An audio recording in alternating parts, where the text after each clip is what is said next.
those of you that don't know, that is from Indiana Jones and the Last Crusade. And I think it's interesting what happens when we take that step of faith. So our sermon today is called Stepping Out in Faith. And I'll get back to that. I'll talk about that a little bit more. But this morning I'm going to read from Hebrews 11. We're going to start in verse 8.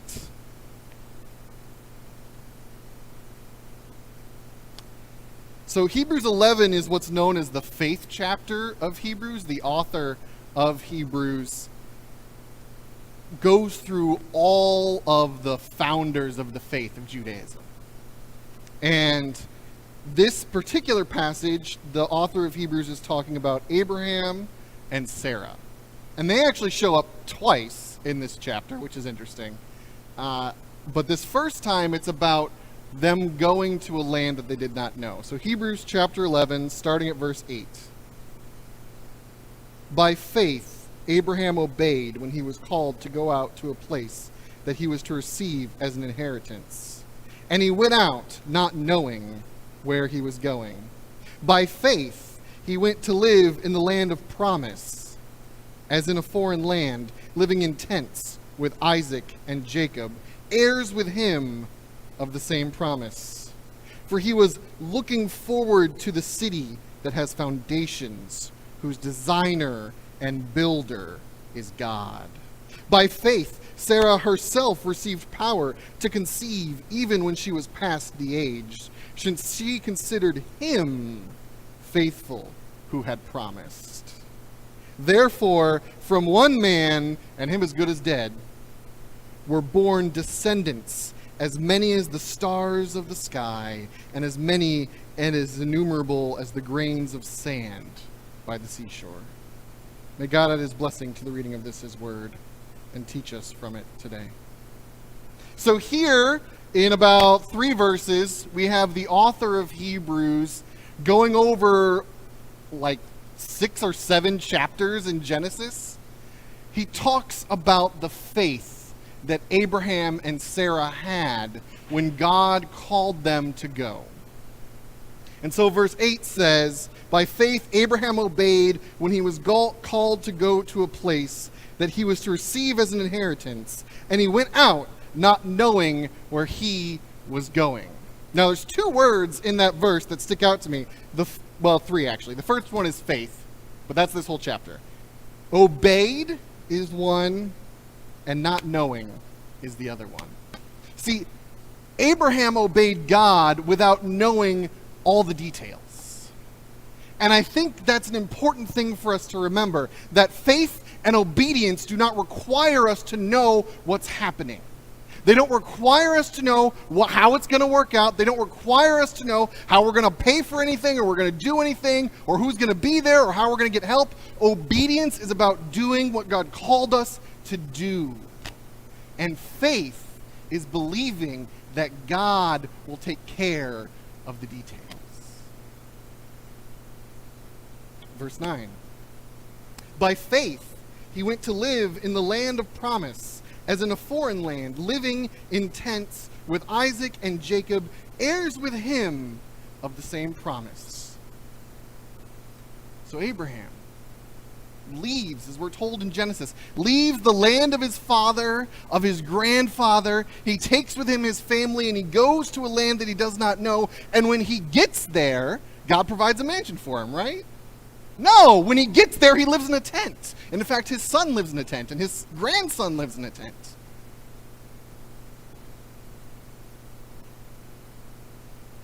They lived as in a foreign land.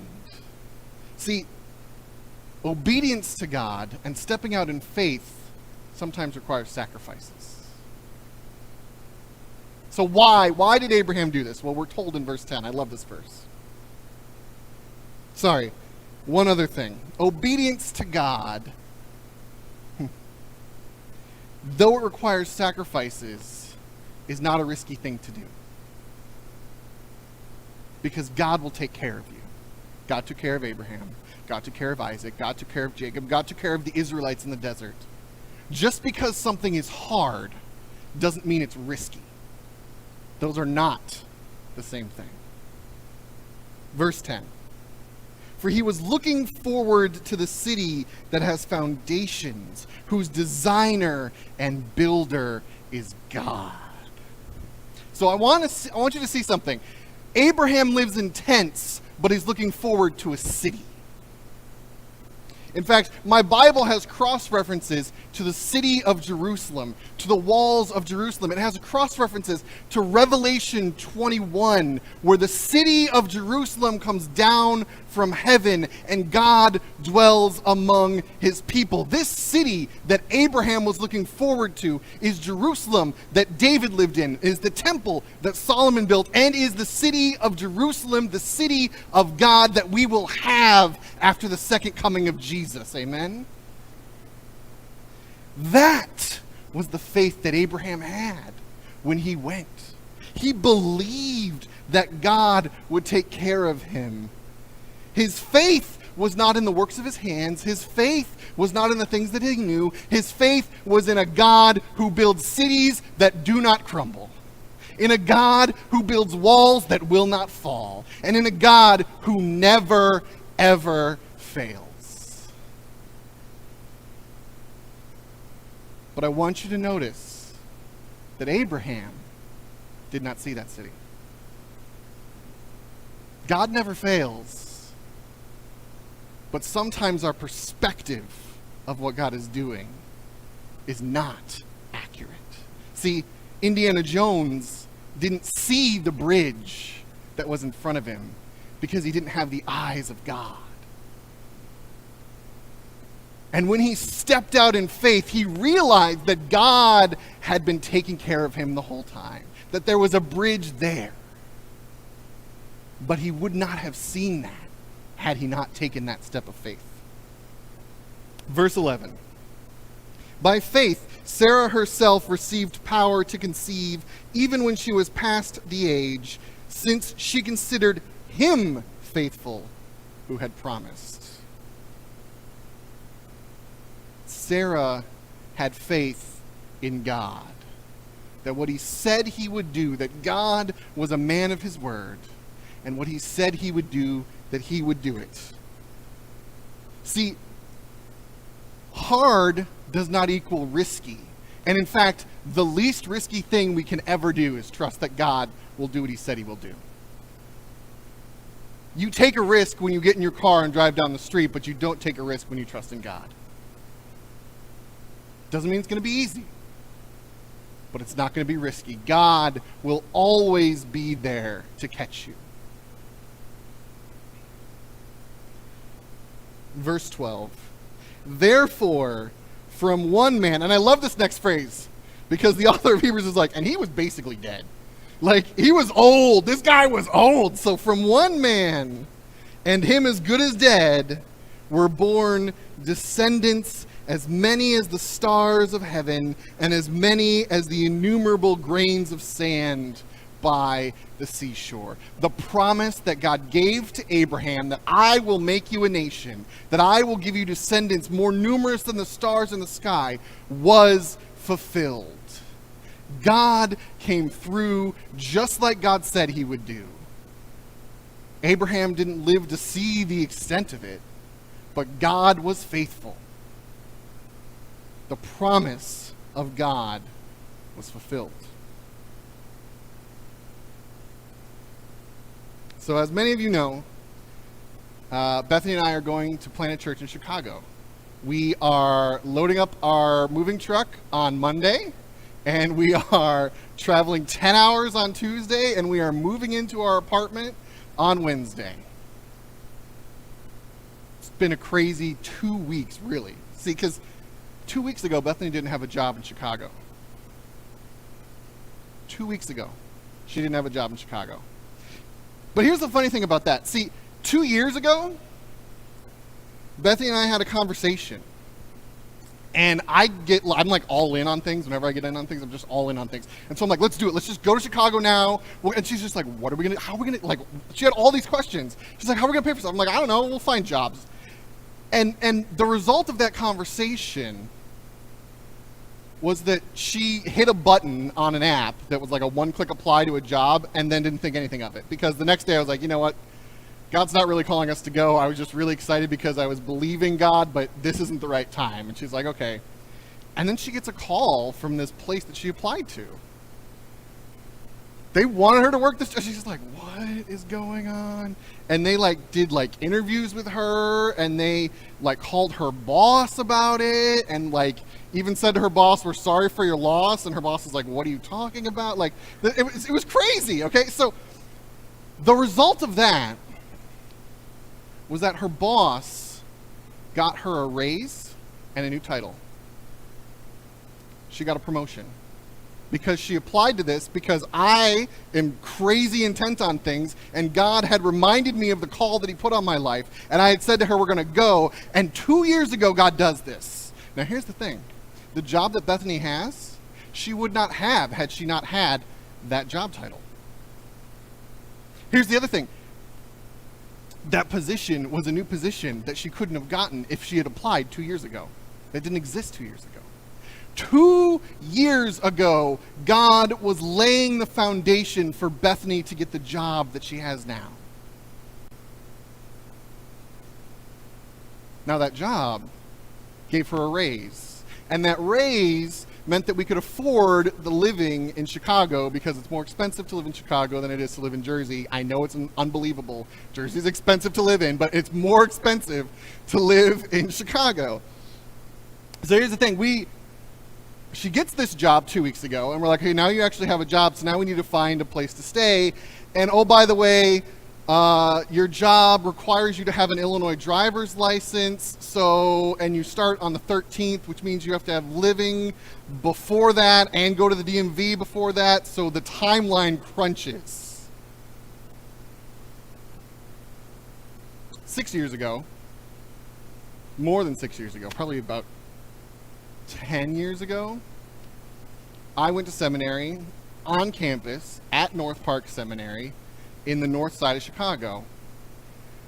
That same year, a man by the name of Charles went to seminary on campus in Chicago. We became friends. Things happened. I graduated with him 6 years after that. It's a 3-year program. Anyway, so we graduated at the same time. Had we not graduated at the same time, I probably never would have reconnected with him. When Beth and I went out to look at places to try and figure out where God was wanting us to be, we connected with him and we talked with him, and he was talking about this. He double majored as an MBA and an MDiv. It's crazy. And so he has all these ideas about how you can do church planning and all these things.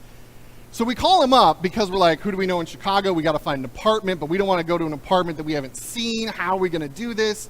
So I call him up and I say, hey, Charles, would you be willing to look at apartments for us? He says, oh, yeah, I used to actually lease out apartments to people. Okay, God, I think you're doing something here. So he says we need to do some legwork. He's not going to go look at 30 places. That makes sense. So we find a place. We set up a tour. He goes to the tour of this place that we think we're going to move into. He calls me up and says, this isn't the place for you. The neighborhood's not what you think it is. The apartment's not the right size for you. You're not going to be able to get your bed in. We have a California king-size bed. My wife loves me. California king is 7 feet long and 6 feet wide. I'm a 6'2" man. She's like, you need to not have your feet off the edge of a bed. So we have a California king size bed. The problem is, in Chicago, bedrooms are 8 by 8. Okay? So he's like, your bed's not, you can't even get your bed into this apartment. There's no way to get in. It's not going to work for you. But I really like this realtor guy. We had a really good conversation. I trust this realtor guy. You should call him. So I'm like, okay. So I called this realtor. His name's Mark. And this guy was super, every time I called, he responded. And when I talked with him, he asked, okay, what are you guys looking for? So I give him the criteria. And he's like, well, as I'm telling him things, he's like, well, that narrows it down. That narrows it down. Basically, it got to the point where he's like, I don't even know if there's apartments that have what you want here in Chicago. So the next day, which was 2 weeks ago Friday, so not yesterday, but the week before, he sends us a list of 6 apartments. He's like, these are the 6 that I found. This is it. These are the apartments in Chicago that meet the criteria that you have. So we look at them. There's one that we thought would probably work for us. It was in a nice neighborhood. We hadn't found this apartment anywhere else because we were looking on apartments.com and all these things. It was only listed on a broker site, and it required you to have a listing, a broker, an agent, to actually rent it. You couldn't just rent it by yourself. You had to have an agent to rent it. And oh, by the way, he works for the same company that was listing this. So we're like, okay, I don't know. So we say, Mark, I think we like this. He goes out to the place. He does a video tour for us. We think it's going to work. We put the application in. They call Bethany's work, and they ask, they start talking. And then Bethany finds out from them that they like have a family member who's a Baptist minister. Like, come on! Like, seriously? So then they set up a Zoom call. Thursday? It was Thursday, right? We set up a Zoom call Thursday. Okay, 2 days ago, I didn't have an apartment. Okay, they set up a Zoom call Thursday because they're like, we want to get to know you. Come to find out, it's 3 sisters who's had, this house has been in their family for 100, it was built in like, what, 1900? Yeah, it was built in 1900. It's been in their family for over 100 years. They're renting it out because they don't live there anymore. We're going to be living in the top floor. There's somebody else living in the bottom floor. But everyone that had been calling about this apartment, she said, they're crazy people. There's one guy, he wanted me to build them all new closets for this place because it's an old house. It's got small closets. And she's like, and this is what this is what she said to us. So I prayed that God would send us the right person. And she said, and then Mark called me. We had been praying that God would give us the right apartment. Before we had this apartment, we already got a truck. Like, we had to reserve the truck ahead of time. So we had a truck reserved. We're like, I don't know. We don't know where we're moving to, but we got to be there. We need to be there on the 8th because we got to be able to go to the DMV. So we're going to, this is what we were saying. God gave you this job. And God doesn't write checks he can't cash. God doesn't give out things that he can't pay for. God doesn't buy stuff he can't pay for. And so if God gave you this job, God's going to give you the apartment to live in. We stepped out in faith and found out that there was a bridge across that chasm. See, this is the faith that Abraham had.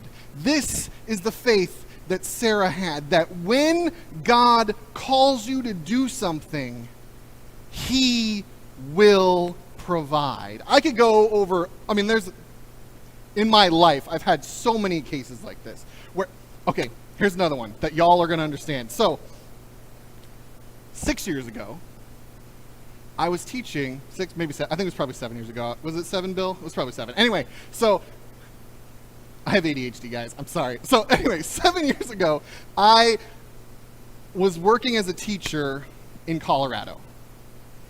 And it was an English teacher position, and there were lots of things. The end result was I wasn't going to have that position the next year. So it's like the summer, I don't know what I'm going to do. I'm like, well, I guess I can deliver for Jimmy John's. I get a call from Bill. Hey, Phil, you want to come out to Shiloh and help us out with the camping program? We'll give you some money. Yes. I don't have anything going on. Yes. So I come out, right? And I help with the camping program. I talk to Pastor Don about all of these, what's going on. And then at the end of the summer, the deacons call me in and ask me if I want to be an assistant pastor. I had no idea what I was going to do for a job, and I got a call. And that call, see, I became a teacher because I went through a divorce. That divorce, it did a lot. But one of the things it did is it made me think that maybe I shouldn't be a pastor. When I got that call from Bill, and when I spent that summer out here, I was reminded of who God made me to be. I was reminded of that visit, no, not that visit, of that day at chapel at Judson University in Elgin, Illinois, where God said, I want you to plant a church in Chicago. I had lost my faith in God, and God called me back to him. See, God never fails. Sometimes our obedience looks like insanity, and sometimes our faith requires sacrifice. But God never fails. See, Israel knew this. They understood this. If you turn with me to Psalm 136. I love this psalm. This is like my favorite psalm. So there's some interesting things about this psalm. There's one line that gets repeated over and over and over and over and over and over and over and over and over and over and over and over and over and over. It gets repeated a lot. My translation says, "For his steadfast love endures forever." Steadfast love is a translation of a Hebrew word called chesed. And this is like a faithful, covenantal love. The way this hymn is written, most people believe that this is a hymn, and today it's read in synagogue, but this is a call and response that would be read in the synagogue. And if you read through this, I'm not going to read through the whole thing. I might read some parts of it, but what it starts with God creating the earth. And then it goes through the story of the Exodus, right? So it says, to him who struck down the firstborn of Egypt, for his steadfast love endures forever, and brought Israel out from among them with a stretched hand and an outstretched arm, to him who divided the Red Sea in two and made Israel pass through the midst of it, but overthrow Pharaoh and his host in the Red Sea, to him who led his people through the wilderness, to him who struck down great kings. This is the story of God establishing Israel. And they wrote it down because humans forget.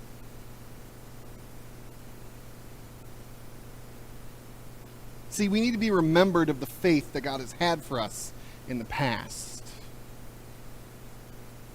I'm not going to lie to you guys. This last month or two for me have been nerve-wracking. It hasn't been easy. I've had to remind myself of the promises that God has kept in my past. Because God's track record, he's 12-0, right? He's won every single one of them.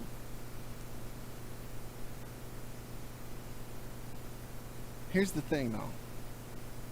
God doesn't speak just to me. I believe that God is speaking to each and every one of you here today.